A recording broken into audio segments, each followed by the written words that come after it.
What's up, students? I wanted to give you a quick mini lesson on 5-2 direct variation. So this is very simple stuff. Literally, it's an equation where you're just multiplying the x values by a single number. There's no extra addition or subtraction. You are just straight up multiplying. Okay, so here we go. A direct variation is a relation that can be represented by the function y equals k times x. K is that number that's doing all of the multiplying. K can be found by taking y divided by x.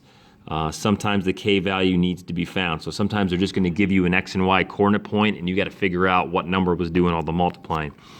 So it's directly related to slope up in here. Positive k values means the line's going to go up. Negative means it's going to go down, as you can see right here. So that's that's positive. It's over 0. So when it's over 0, it's positive, which means it's going up. If it's less than 0, it's negative.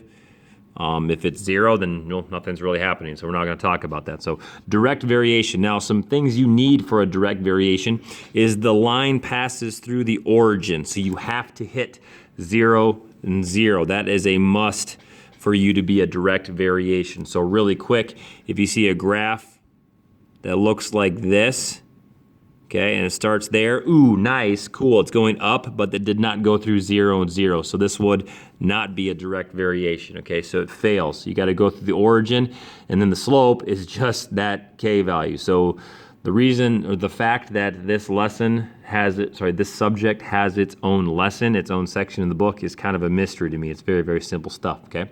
So that k value is your slope. And like I said, if you don't know what the k value is, you just take a matching y and over an x. Weird. Change of y over change of x. Take the y values divided by the x values and find the slope. No way. And that never happens. It happens all the time. So here are some of the kinds of questions that you're going to get. It's going to give you stuff like this. They're going to ask you, what is the direct variation when you have y equals 5x? Oh, what's the direct variation?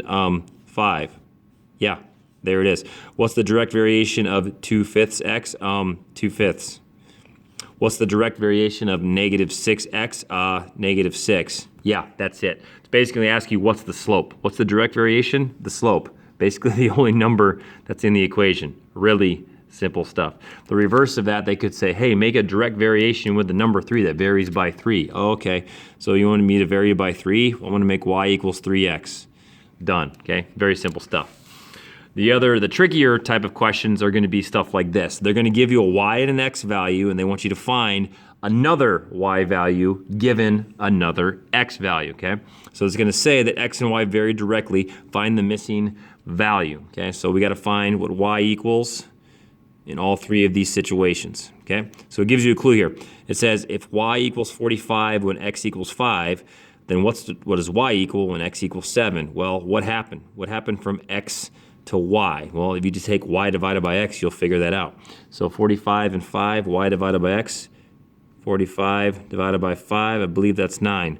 Oh, the equation is y equals 9x. Okay, sweet. So then I'm just going to go 7 times 9. So if I put 7 in right there, the y value should be 63. There you go. So it varies directly. What'd you do? You took the x values times 9. So take 7 times 9.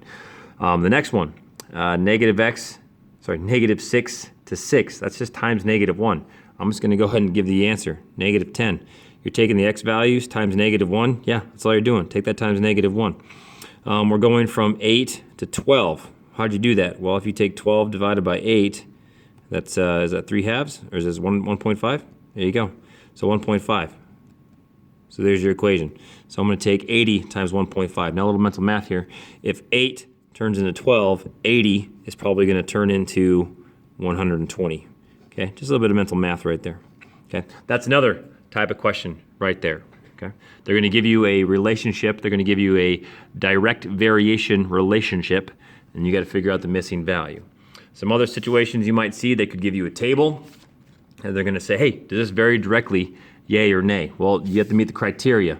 You have to start at 0 and 0, and then if it's a slope, that means you have to increase by the exact same number every single time. So let's check the first one here.